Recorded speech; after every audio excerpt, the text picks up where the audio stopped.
Hello, and welcome to Mello. I'm Chris, your host, and I'm so glad you're here with us tonight. If you're enjoying these peaceful moments with Mello, please consider following us for more calming content. Is there a place or topic you'd like us to create content about? Let us know in the podcast comments. And now, let's get cozy. Let's begin by finding a comfortable position, whether you're lying down or sitting. Allow your body to settle into this moment of rest. Take a gentle breath in and slowly release it. Good. Now, let's release any tension you might be carrying. Starting with your head, feel the muscles in your forehead soften and smooth. Let your jaw relax, allowing it to drop slightly open. Move your attention to your neck. Feel those muscles lengthen and release, as if a gentle hand is smoothing away any tightness. Now your shoulders. Let them drop away from your ears, melting down like warm honey. Feel the weight of the day sliding off your shoulders with each breath. Take another deep, calming breath in, filling your lungs with peace. And as you exhale, let go of anything you no longer need to carry. Perfect. Now let me tell you a story. Once upon a time, there lived an old man who loved to watch the ocean tides roll in from his stone cottage every afternoon. The sound of the waves would wash over him, as did the golden rays of sunlight that painted his weathered face with warmth.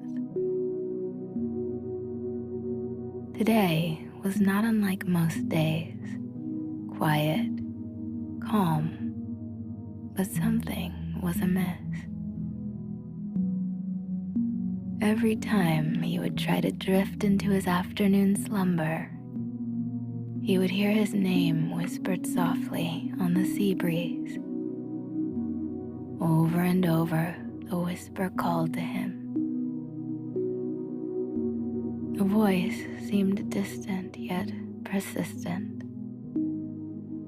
And so the old man gently lifted himself from his willow rocking chair and followed the soothing sound. He wandered through the cobblestone streets of the village, his mahogany cane tapping a gentle rhythm against the worn stones. His round spectacles sat perched upon his nose, catching glints of the fading sunlight. And as he continued to follow the mysterious whisper, he noticed it grew stronger as he neared the village bookshop, a place he had passed countless times but never entered. He pushed open the heavy wooden door, and the brass bell above sang a sweet, clear note as he slowly made his way inside. The bookshop was so quiet, you could hear a pin drop, filled with the sacred silence that only comes from thousands of sleeping stories.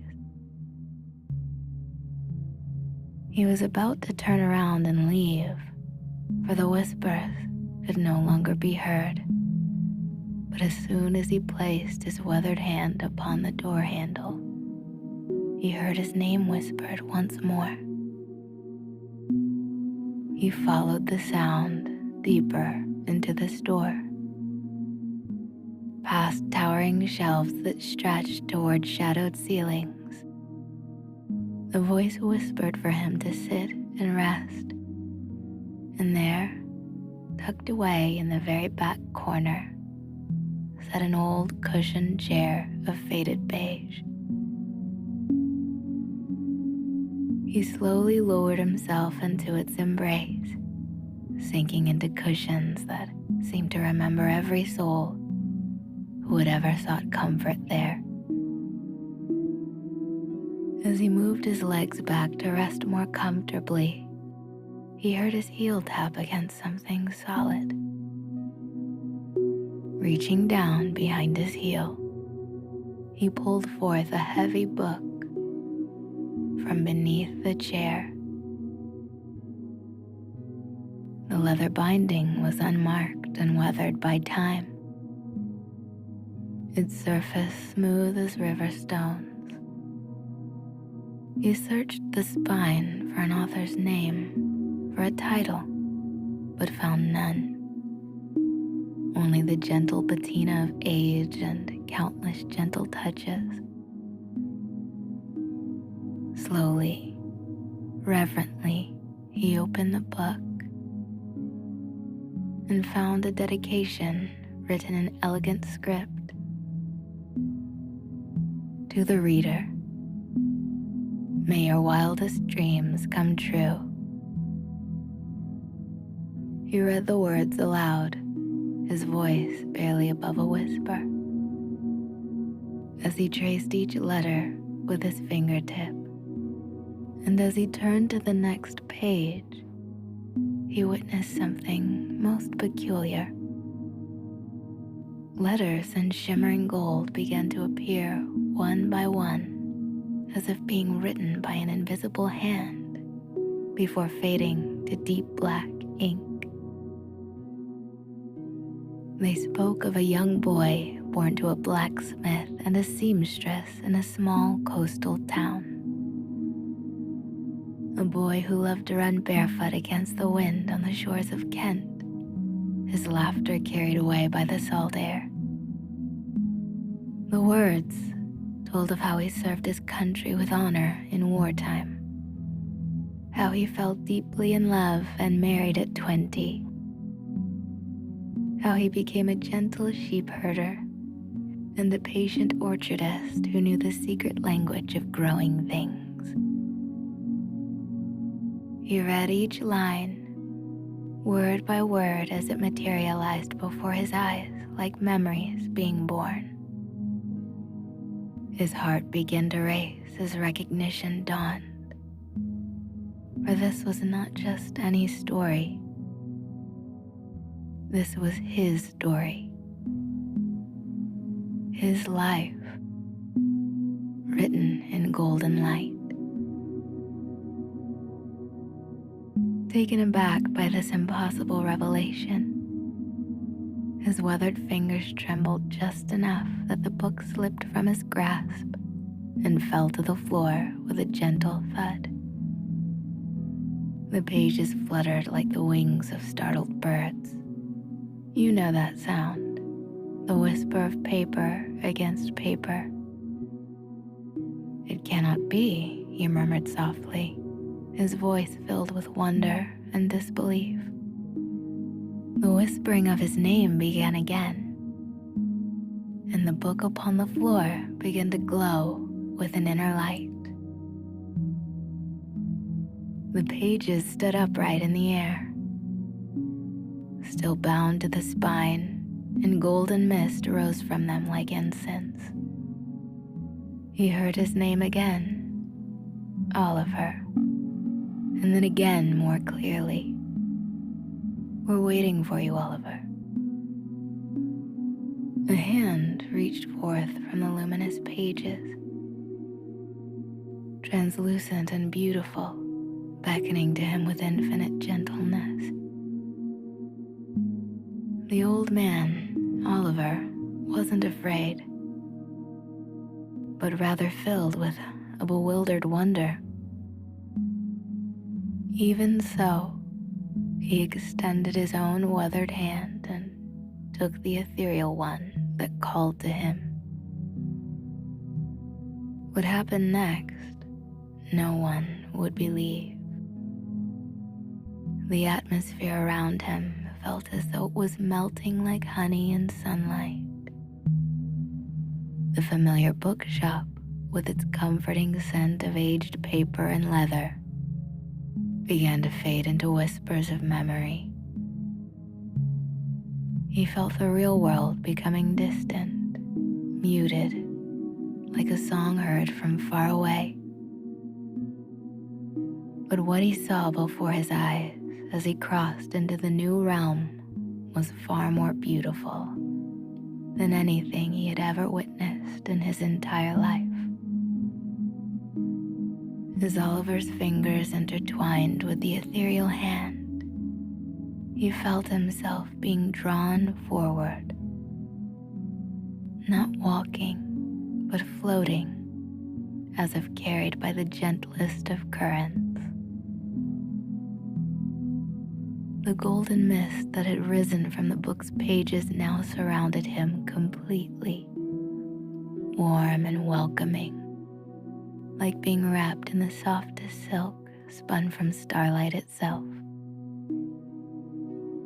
When the mist finally cleared, Oliver found himself standing in a meadow unlike any he had ever imagined.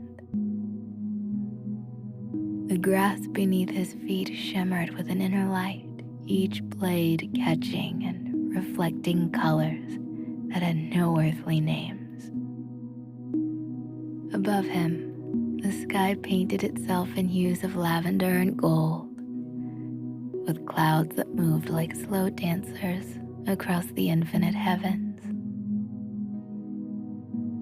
"Welcome home, Oliver," came the voice again. And this time, he could see who had been calling to him. A woman approached, moving with the grace of flowing water. Her hair was silver like captured moonbeam, and her eyes held the wisdom of centuries. She wore robes that seemed to be woven from starlight itself, shifting and shimmering with each gentle step. "I don't understand," Oliver whispered, his voice carrying further than it should have in this strange, beautiful place. "You've been reading stories your whole life," she said, her smile as warm as summer sunshine breaking through morning clouds. "But you never knew that all along the stories were reading you. Every book you've ever loved, every tale that made your heart race or brought tears to your eyes, they were all preparing you for this moment."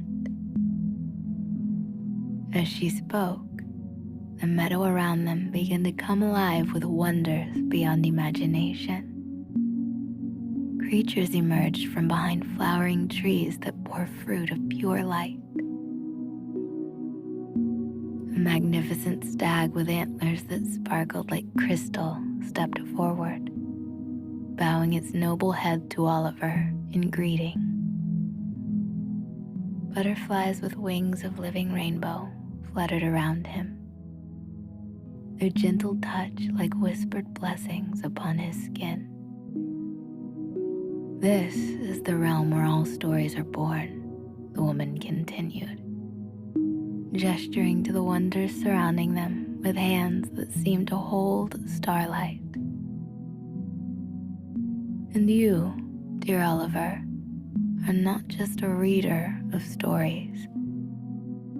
You are a keeper of them. Every tale you've cherished, every character you've loved, every adventure you've dreamed of, they all live here, waiting for you."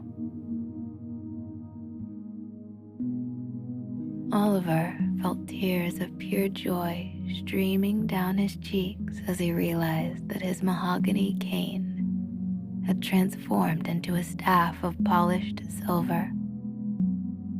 Crowned with a crystal, that streamed gentle white light. His weathered hands, still beautiful in their age, now glowed with the same inner radiance as everything around him.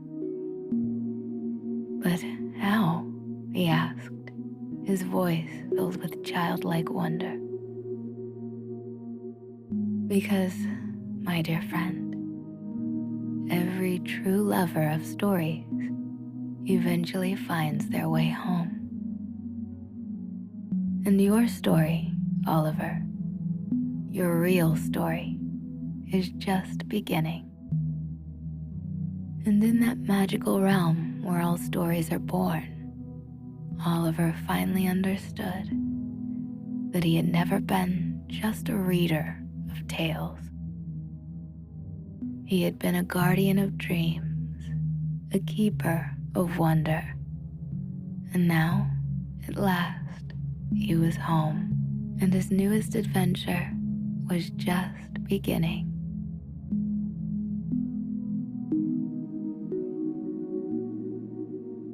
If you enjoyed this sleep story and you'd like to hear what happens next to Oliver, let us know in the comments. And if you feel so inclined, please like the episode. Thank you so much for joining us for tonight's sleep story. Rest well, and we'll see you next time.